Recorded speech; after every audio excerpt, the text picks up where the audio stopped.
বেলা 6টা বাজে, এখন কি ঘুমানোর সময়? হ্যাঁ, তুমি কি ভুলে গেছো তুমি যে তোমার শ্বশুর বাড়িতে আছো? এটা তোমার বাপের বাড়ি না। এখানে কাজের মেয়েরা যেভাবে কাজ করে খায়, তোমাকেও ঠিক সেইভাবেই কাজ করেই খেতে হবে। আর শোনো, আজকের পর থেকে এই বাড়িতে 6টার পর ঘুমানো চলবে না। এই শাড়িটা ধুয়ে শুকিয়ে আয়রন করে আমার আলমারিতে লুকিয়ে রাখবি, যাতে একটু নষ্ট না হয়। নষ্ট হলে কিন্তু খবর আছে। কি হা করে তাকিয়ে কি দেখছিস? আমার মা কি বললো শুনতে পাসনি? মা মা আমি কোন নরকে এসে পড়ছি? মা আমি কোন পাপ করছিলাম? আমার সাথে যা হচ্ছে আমি একদম সহ্য করতে পারছি না।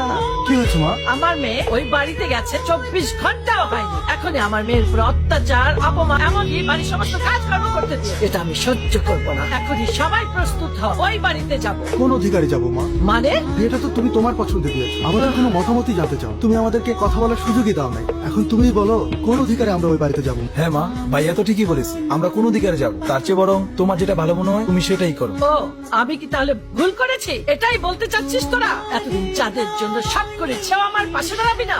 ওকে গুড, কোনো দরকার নেই, তোদের কাউকে আমার দরকার নেই। আমার মেয়ের জন্য আমি একাই যথেষ্ট। মা আমি জানি তুই ভালো নেই। এবারের লোকজন কোথায় কোথায় কোথায়? এবারে মানুষ আমার কাছে আসুন। চিৎকার করছেন কেন? এটা কি কোনো বাজার? না, বাজার না। তবে আমার মেয়ের বিয়ে হয়েছে 24 ঘন্টাও হয়নি, এর মধ্যে আমার মেয়েকে দিয়ে বাড়ির সমস্ত কাজ করাচ্ছে, আমার মেয়েকে অপমান করছেন। এইটা কোনো অপমান না, এটা চৌধুরী বাড়ির নিয়ম। আর এই বাড়িতে সবাই নিয়ম কানুন মেনে চলে। আমি আমার মেয়ের উপর অত্যাচার সহ্য করব না। আপনি ভুল শব্দ ব্যবহার করেছেন। অত্যাচার না, এটা এই বাড়ির বাস্তবতা।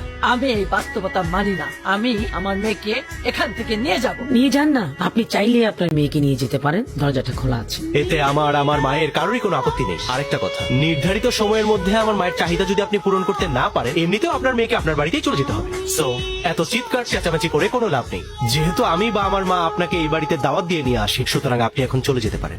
মা কি ব্যাপার? তোরা ব্যাগপত্র নিয়ে কোথায় যাচ্ছিস? আমরা চলে যাচ্ছি মা। চলে যাচ্ছি মানে? তুমি আমাদেরকে অনেকবার বাড়ি ছেড়ে চলে যেতে বলেছো, আমরা যাইনি। ভেবেছিলাম আমরা মানিয়ে নিতে পারবো, কিন্তু না, তুমি আমাদেরকে ছাড় দাওনি, আমরা মানিয়ে নিতে পারলাম না। যতদিন যাচ্ছে ঝামেলা শুধুই বাড়ছে মা। আমরা কেউ খারাপ থাকতে চাই না মা, কিন্তু আমরা এই বাড়িতে প্রতিনিয়ত ভুল মানুষ হয়ে যাচ্ছি। মা, আমরা কখনোই যেতে চাইনি, কিন্তু আপনি বারবার আমাদের এটাই বুঝিয়েছেন আমরা এই বাড়ির উপযুক্ত না। মাকে রেখে চলে যেতে চাচ্ছিস? মা, একই ছাদের নিচে থেকে যদি সম্পর্কগুলো তিক্ত হয়ে যায়, তাহলে দূরে থাকাই ভালো। এই যে এভাবে নাড়ানাড়ি করলে হবে? ঠিকঠাক মতো লবণও দিতে হবে। আবার হা করে তাকিয়ে আছে। ঠিকঠাক মতো কাজ করো।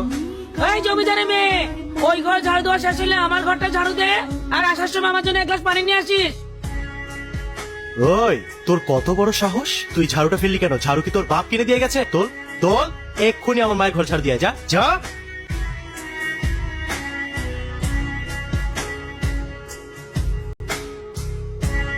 এই যে নবাব জাদি, এই কি এখানে শুয়ে শুয়ে ঘুমালে হবে? আমার বিছানা কে গুছাবে? হ্যাঁ, যাও আমি ঘুমাবো। এক্ষুনি যে আমার বিছানা গুছাও, যাও। আবার তাকিয়ে আছে, যাও। কি তাতে কি জোর নেই? ভালো করে টেপো। আমার জীবনটা তুমি কেন নষ্ট করলে? আমি তোমার জীবন নষ্ট করেছি? আমি তো তোমার জীবন নষ্ট করিনি। মানে বিয়ে করলে কি কারো জীবন নষ্ট হয়ে যায়? হ্যাঁ, নষ্ট হয়ে যায়। বিয়ের আগে যখন মানুষটা একরকম দেখায়, আর বিয়ের পর পুরো পরিবর্তন হয়ে যায়। তুমি কি বলতে চাও? আমি ভেবেছিলাম তুমি কোটিপতি ছিলে, তোমার লাইফ স্টাইল হবে অন্যরকম। আমি দেশ বিদেশ ঘুরে বেড়াবো, বিন্দাস লাইফ কাটাবো। আর এখন একটা ঘরের মধ্যে আমাকে আটকা পড়ে থাকতে হচ্ছে, বাড়ির সমস্ত কাজ করতে হচ্ছে। আমি এই লাইফটা চাইনি। ইন্টারেস্টিং। মানে তোমার ভাইয়েরা তাদের বউদেরকে নিয়ে কি দেশ বিদেশে ঘুরে বেড়ায়? যদি না ঘুরে বেড়ায়, তাহলে তুমি কিভাবে আশা করছো যে আমি তোমাকে নিয়ে দেশ বিদেশে ঘুরে বেড়াবো? হাউ? তুমি কি ওদের সাথে আমাকে তুলনা করছো? I am just talking about reality. ওই ফকিন্নির বাচ্চাদের সাথে তুমি আমাকে মেলাচ্ছ? কি বললে তুমি? শোনো, ওরা যদি তোমার কাছে ফকিন্নি হয় না, তাহলে আমার দিক থেকে ভাবলে কিন্তু তুমিও তাই। টাকা, স্ট্যাটাস, সব দিকে আমি তোমার চেয়ে উপরে। তো যখন অন্যদেরকে নিয়ে কথা বলবে না, একটু নিজের অবস্থানটা ভেবে তারপর কথা বলবে, ওকে? তাহলে তখন তুমি কেন বিয়ে করেছিলে আমাকে? কারণ তখন তুমি আমার কাছে অ্যাকসেপ্টেবল ছিলে। আর এখন? You are not acceptable, you are just a big problem. তাহলে এই সম্পর্ক রাখার মানে কি? তুমি সবকিছু শেষ করে দাও। তুমি আমার কাছে ডিভোর্স চাও, তাই তো? ফাইন, আমি তোমাকে ডিভোর্স দিয়ে দেবো। Get ready. বাবা, মাত্রই তো বিয়েটা হলো, এখন যদি আমার মেয়েটার ডিভোর্স হয়ে যায়, আমার মেয়েটা সমাজে মুখ দেখাতে পারবে না।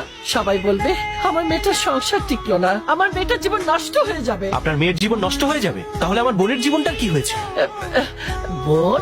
হ্যাঁ বোন।